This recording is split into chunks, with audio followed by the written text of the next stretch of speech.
Dear students, welcome to Shisa Academy. இன்னைக்கு நம்ம வந்து 9th Maths exercise 1.2ல first chapter சரிங்களா? அதில் வந்து 6th sum பார்க்க போகிறோம்.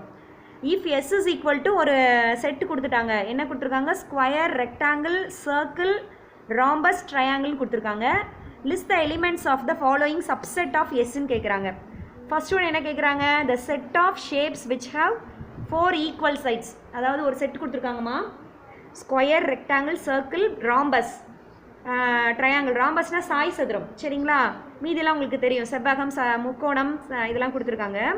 இப்போ நம்மக்கிட்ட என்ன கொஷின் கேட்குறாங்க பாருங்கள். The set of shapes which have 4 equal sides. 4 equal sides இருக்கிறது என்னென்னு கேட்குறாங்க.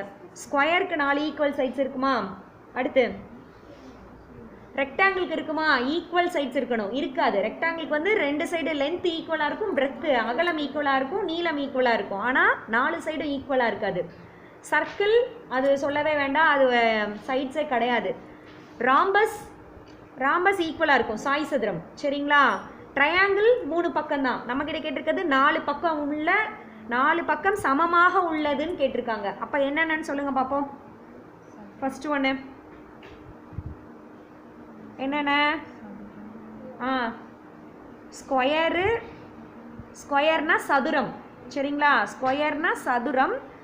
சாய் சதுரம் அப்படின்றது கொஞ்சம் சாய்ஞ்சாப்பில் இருக்கும், அவ்வளோதான். ஆனால் 4 பக்கமும் ஈக்குவலாக இருக்கும். அப்போ ராம்பஸ் ஓகேங்களா? சதுரம், சாய் சதுரம் இது ரெண்டும் தான் 4 பக்கம் சமமாக உள்ளது ஓகேங்களா? அடுத்த செகண்ட் கொஷின் என்ன கேட்டிருக்காங்கன்னு பாருங்கள். செகண்ட் கொஷின் வந்து set of shapes which have radius. Radius இருக்கிற ஷேப் எதுன்னு கேட்குறாங்க. ரேடியஸ்னா ஆரம். ஆரம் எதுக்கு இருக்கும்? ரேடியஸு ஆரம் எதில் இருக்கும்? சர்க்கிளில் மட்டும்தான் இருக்கும். வட்டத்தை தானே ஆரம்னு சொல்லுவோம். இது ஒரு ஆரம், எல்லாமே ஆரம் தான் சரிங்களா? ஸோ வட்டம். அப்போ அதுக்கு இங்கிலீஷில் சர்க்கிள். புரியுதுங்களா? ஓகே. அடுத்து தேர்ட் கொஸ்டின் என்ன கேட்டிருக்காங்க? The set of shape in which the sum of all interior angle is 180 degree. உள்ள கோணத்தெல்லாம் ஆட் பண்ணோன்னா நமக்கு 180 டிகிரி வரணுமா? இன்டீரியர் ஆங்கிள்ஸை ஆட் பண்ணால் 180 டிகிரி வரணும். 180 டிகிரி எதுக்கு மட்டும்தான் வரும்? ட்ரையாங்கிள், முக்கோணத்துக்கு. இந்த கோணத்தெல்லாம் ஆட் பண்ணிங்கன்னா 180 டிகிரி வரும் சரிங்களா? இதோட முக்கோணத்தின் கூடுதல் 180 டிகிரி. அப்போது எது தான் இது? ட்ரையாங்கிள் மட்டும்தான் ஓகேங்களா? ட்ரையாங்கிள்னா முக்கோணம். புரியுதுங்களா? அடுத்து ஃபோர்த் கொஸ்டின் என்ன கேட்குறாங்க? The set of shape which have 5 sidesன்னு கேட்குறாங்க. இப்போ நம்மக்கிட்ட கொடுத்துருக்கிறதுலாம் பாருங்கள். Square, rectangle, circle, rhombus, triangle. இதில் 5 ஷேப்ஸில் ஏதாவது இருக்கா? 5 சைட்ஸில் இருக்கா? ஷேப் விச் ஹேவ் 5 சைட்ஸ்னா பென்டகன். 5 சைடு இருக்க மாதிரி பார்க்க சொல்கிறாங்க. 5 சைடு இந்த மாதிரி ஏதாவது நமக்கு இருக்கா? இதுக்கு பேர் பென்டகன். 1 2 3 4 5 சைடு இருக்கிற மாதிரி நம்மக்கிட்ட இல்லை ஓகேங்களா? ஸோ அப்போ அது என்ன செட்டு? நல் செட்டு. நல் செட்டுனா என்னது? வெற்றுகணம். ஒன்றுமே இல்லைன்னு அர்த்தம் ஓகேங்களா? நல் செட்டுனா என்னது? வெற்றுகணம், ஒன்றும் இல்லை அப்படின்னு அர்த்தம். புரியுதுங்களா? 7th sum பாருங்க. If A is equal to ஒரு செட்டுக்குள்ளே ஏ, அப்புறம் இன்னொரு செட்டுக்குள்ளே ஏ கமா பின்னு கொடுத்துருக்காங்க. Right all the subset of ஏன்னு கேட்குறாங்க. சப்செட்டுன்னு அப்படின்றது என்னன்னு கேட்டால் உட்கணம்னு அர்த்தம் சரிங்களா? ஒரு கணத்தோட உட்கணம். உட்கணம் அப்படின்னா என்ன எழுதணும்னா, so subset of A equal to என்ன எழுதணும்னு பாருங்கள்.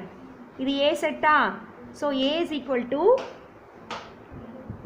ஃபஸ்ட்டு ஒரு வெற்று கணம் போடணும் ஓகேங்களா? அதுக்கப்புறம் இதெல்லாம் தனித்தனியாக கணத்துக்குள்ளே எழுதணும் ஓகேவா?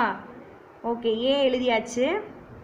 இது ரெண்டையும் தனியாக ஒரு கணத்துக்குள்ளே எழுதணும், ஏ கமா பி ஓகேங்களா? ஒரு எலிமெண்ட்டையும் தனித்தனியாக எழுதணும். எழுதியாச்சா? அதுக்கப்புறம் ஃபுல்லாக எல்லாத்தையும் ஒரு கணத்துக்குள்ளே எழுதணும். புரியுதுங்களா? வெற்றுகணம் தனியாக இது ஒரு தனியாக ஒரு கணம் போடணும். அதுக்கப்புறம் இது ஃபுல்லாக எல்லாத்தையும் சேர்த்து ஒரு செட்டுக்குள்ளே எழுதணும், கணத்துக்குள்ளே எழுதணும் ஓகேங்களா? இதோட 7th sum ஓவர் ஆகுது. 8th sum என்ன கொடுத்துருக்காங்கன்னு பாருங்கள். 8th sum பாருங்கள். Write down the power set of following செட்ஸ்ன்னு கேட்குறாங்க சரிங்களா? பவர் செட் அப்படின்றது ஒன்றும் கிடையாது. இதே மாதிரி தான் எழுதணும் ஓகேங்களா? சப்செட் மாதிரி தான் எழுதணும். அதுக்கு ஒரு ஃபார்முலா இருக்குது. பவர் செட்டுக்கு என்னென்னா, இப்போ 2 பவர் n அப்படின்னு அர்த்தம். இங்கே எத்தனை உறுப்பு இருக்குது? 1 2 இருக்கு இல்லைங்களா? அப்போ 2 பவர் 2னா 2 × 2 4.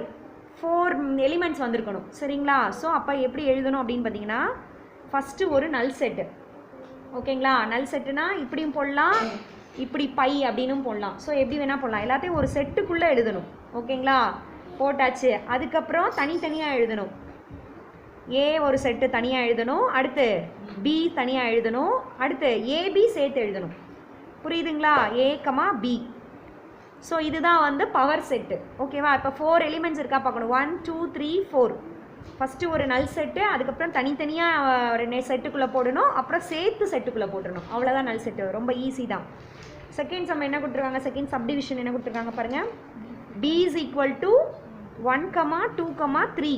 ஸோ நீங்கள் இது வந்து எத்தனை எலிமெண்ட்ஸ் வந்துடணும்னு பார்த்துடணும். 2 பவர் 3 8 வந்துடணும் நமக்கு ஓகேங்களா. அப்போது எனக்கு b is equal to first என்ன சொன்னேன், ஒரு நல் செட்டு போட்டாச்சா. அதுக்கப்புறம் தனித்தனியாக போடுங்க. 1 2 3 போட்டாச்சுங்களா. அதுக்கப்புறம் என்ன பண்ணணும், 1, 2, 2, 3 1, 3 சேர்த்து போடணும், கம்பைன் பண்ணி எழுதணும் ஓகேங்களா. 1, 2 அடுத்து 2, 3 அடுத்து 1, 3 ஓகேங்களா. அடுத்து 3ஐயும் ஒரு செட்டுக்குள்ளே எழுதணும். 1 2 3 புரியுதுங்களா. ஸோ கவுண்ட் பண்ணிங்க. 1 2 3 4 5 6 7 8 கரெக்ட் நம்ம எழுதுனது. அடுத்து தேர்ட் சப்டிவிஷன் என்ன கொடுத்துருக்காங்க, தேர்ட் சப்டிவிஷன் என்ன கொடுத்துருக்காங்கன்னு சொல்லுங்கள். d is equal to p, q, r, s ஓகேங்களா. அப்போ இது 2 பவர் 4. இப்போ 2 பவர் 4னா என்ன வரும், 16 வரணும் ஓகேங்களா. போட்டுடலாமா. So d is equal to first என்ன பண்ணும், ஒரு வெற்றுகணம் நல் செட்டு, அதுக்கப்புறம் p q r s ஓகேங்களா. அதுக்கப்புறம் சேர்த்து எழுதணும். p, q அடுத்து q, r அடுத்து r, s அடுத்து p, s ஓகேங்களா. அடுத்து என்ன பண்ணணும், எல்லாத்தையும் சேர்த்து எழுதணுமா. எப்படி எழுதணும், அதுக்கப்புறம் 3 3 எழுதணும் சரிங்களா. 2 2 எழுதிட்டோம், இப்போ 3 3 எழுதணும். PQR அடுத்து QRS எழுதலாமா, எழுதணும். QRS அடுத்து RSP ஓகேங்களா. RSP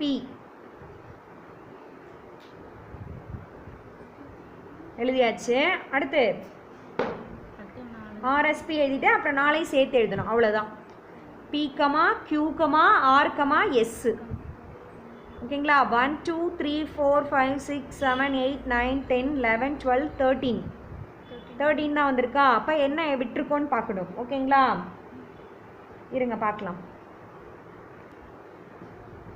ஸோ என்ன விட்டுருக்கோம் அப்படின்னு பார்த்தோன்னா QS எழுதலை சரிங்களா. PS எழுதிட்டோம், RS எழுதிட்டோம், QS எழுதலை ஓகேங்களா. அதுக்கு தான் இந்த கேல்குலேஷன் போட்டு பார்த்துக்கணும் எதையாவது விட்டுட்டோமா என்னென்னு.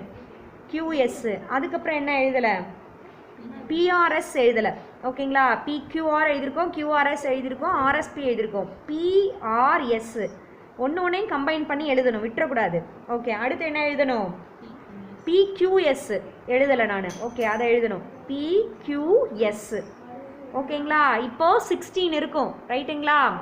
ஸோ 2 பவர் 6 2 பவர் 4 16 ரைட்டா. ஓகே, இதோட டி சம் முடியுது. அடுத்து தேர்ட் என்னது, ஃபோர்த்து சப்டிவிஷன் என்னது, P is equal to E is equal to பைன்னு கொடுத்துறாங்க, நல் செட்டுன்னு கொடுத்துட்டாங்க. ஸோ அப்போ P ஆஃப் வந்து இது மட்டும்தான் வரும் ஓகேங்களா. ஒன்றுமே இல்லை. எல்லாத்துலேயும் நம்ம என்ன பண்ணணும்னா பவர் செட்டுன்னு சொல்லிட்டாங்க. ஸோ P ஆஃப்னு கண்டிப்பாக நம்ம போடணும் ஓகேங்களா, மறந்துடக்கூடாது. பவர் செட் ஆஃப் அப்படின்னு நம்ம என்ன பண்ணணும், கண்டிப்பாக போட்டிருக்கணும் P ஆஃப் ஓகேங்களா. ஓகே, இதோட 8th சம் ஓவருங்களா. 9th சம் என்ன கொடுத்துருக்காங்க, 9th சம் என்ன கேட்டிருக்காங்கன்னா number of subset and number of proper subset. சப்செட்னா உட்கணம், ப்ராப்பர் சப்செட்னா தகு உட்கணம் தமிழில் ஓகே. டபிள்யூன்னு கொடுத்துருக்காங்க, ரெட் ப்ளூ எல்லோன்னு கொடுத்துருக்காங்க. ஸோ இதில் நமக்கு ஃபஸ்ட்டு என் ஆஃப் எவ்வளோன்னு தெரியணும். என் ஆஃப் டபிள்யூ எத்தனை, 1 2 3 போட்டாச்சுங்களா. இப்போது த நம்பர் ஆஃப் என்னது, நம்பர் ஆஃப் சப்செட்டுங்களா அப்படின்னா என்ன, உட்கணத்தின் எண்ணிக்கை அப்படின்னு தானே கேட்குறாங்க. நம்பர் ஆஃப் சப்செட் அப்படின்னா உட்கணத்தின் எண்ணிக்கை எவ்வளோ அப்படின்னு பார்த்தோன்னா இதுக்கு ஒரு ஃபார்முலா இருக்குது, n ஆஃப் p ஆஃப் wன்னு அர்த்தம். ஓகேங்களா? ஸோ இது என்ன அர்த்தம், நம்ம ஏற்கனவே லாஸ்ட் சம்மில் பார்த்தோம் இல்லைங்களா, 2 பவர் என்னன்னு சொன்னேன் இல்லைங்களா. ஸோ 2 பவர் என்னன்னா இந்த எண்ணை மேலே போடணும், 2 பவரில் போட்டோன்னா என்ன கிடைக்கும் 8. இது வந்து நம்பர் ஆஃப் சப்செட்டு.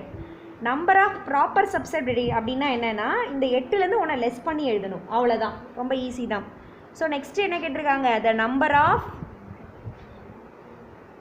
ப்ராப்பர் சப்செட்டுன்னு கேட்குறாங்களா. நம்பர் ஆஃப் ப்ராப்பர் சப்செட் அப்படின்னா என்ன எழுதணும் அப்படின்னா இந்த 8 கொடுத்துருக்காங்க இல்லைங்களா, அதாவது n of p of w இருக்கு இல்லைங்களா, இதுலேருந்து என்ன பண்ணணும்னா -1 பண்ணணும். 1 பண்ணோம்னா என்ன கிடைக்கும்னா 8 - 1 7. புரியுதுங்களா? அவ்வளோதான்.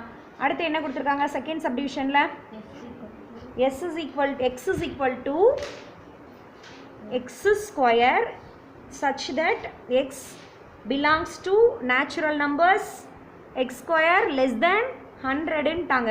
ஓகேங்களா? ஸோ செட் கொடுத்துருக்காங்க. ஓகேங்களா? ஸோ இதுக்கு என்ன அர்த்தம் அப்படின்னா எக்ஸ் ஸ்கொயர் அப்படின்னா என்ன அர்த்தம்னா 1 ஸ்கொயர் 2 ஸ்கொயர் 3 ஸ்கொயர் அந்த மாதிரி எது வரைக்கும் எடுத்துக்கணும், எக்ஸ் ஸ்கொயர் வந்து லெஸ் தென் 100 அப்படின்னா என்ன 100 வரைக்கும் எடுத்துக்கணும்னு அர்த்தம். ஓகேங்களா? ஸோ ஃபஸ்ட்டு என்னென்ன நம்பர்ஸ்ன்னு எடுத்துக்குவோம், ஸ்கொயர் வர நம்பர்ஸாக எடுத்துக்குவோம். ஓகேங்களா? First 1 4 2 square. ஓகேங்களா? 3 ஸ்கொயரு 9, 4 ஸ்கொயரு 16, அடுத்து 5 ஸ்கொயர் 25, அப்புறம் என்ன வரும் 36, 6 ஸ்கொயரு 6 × 6 30, 7 × 7 49, 8 × 8 64, 9 × 9 81, 10 × 10 100. ஸோ மொத்தம் இவ்வளோ இருக்குது எக்ஸ் ஸ்கொயர். இதில் நமக்கு n ஆஃப் எக்ஸ் ஸ்கொயர் எவ்வளோன்னு பார்க்கணும். ஓகேங்களா? n ஆஃப் எக்ஸ் ஸ்கொயர் எவ்வளோ 1 2 3 4 5 6 7 8 9 10. ஸோ இது என்ன அர்த்தம், n பவர் 10ங்களா, 2 பவர் 10 போடணும் ஃபஸ்ட்டு, எதுக்கு நம்பர் ஆஃப் சப்செட்டுக்கு.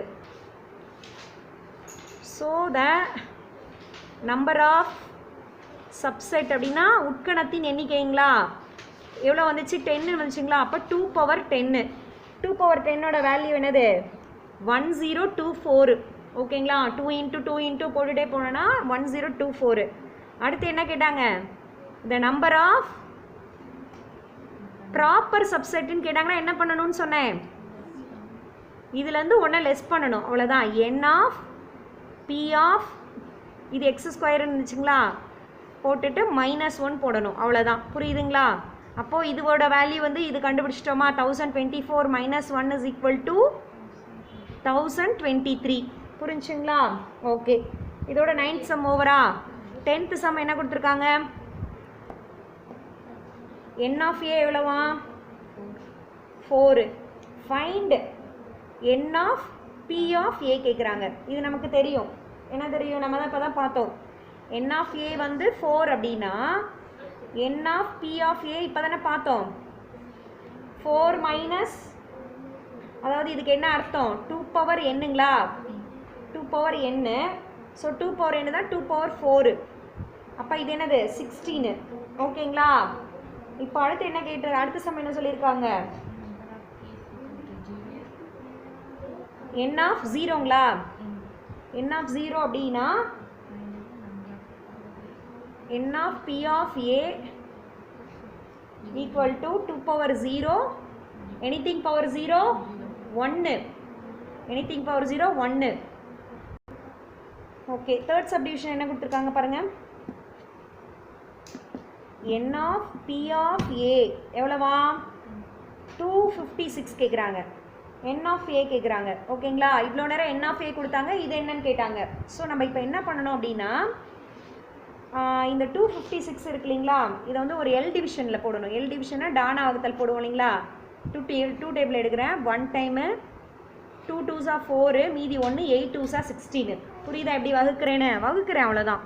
திரும்ப போடுறேன் 2 6 2s are 12, 4 2s are 8, திரும்ப 2 போடுறேன், 3 2s are 6, 2 2s are 4, திரும்ப 2 போடுறேன், 16 2s are 32, 16 2 32, திரும்ப போட்டேன்னா 8 2 8 2 எவ்வளவு 8 2 16, நளி 2 8, 2 2s are 4 மீதி 1 அப்போ 1 2 3 4 5 6 7 8 ஓகேங்களா.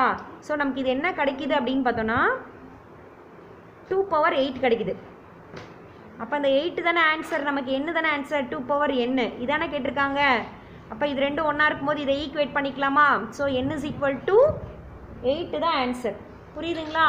ரைட், இதோட நமக்கு வந்து 1.2 ஓவரா. ஓகே, 1.3 நம்ம நெக்ஸ்ட் வீடியோவில் பார்க்கலாம். இந்த வீடியோ உங்களுக்கு பிடிச்சிருந்தா லைக் பண்ணுங்கள், ஷேர் பண்ணுங்கள், மறக்காமல் ஸ்ரீசாய் அகாடமி சேனலுக்கு சப்ஸ்கிரைப் பண்ணுங்கள். தேங்க்யூ.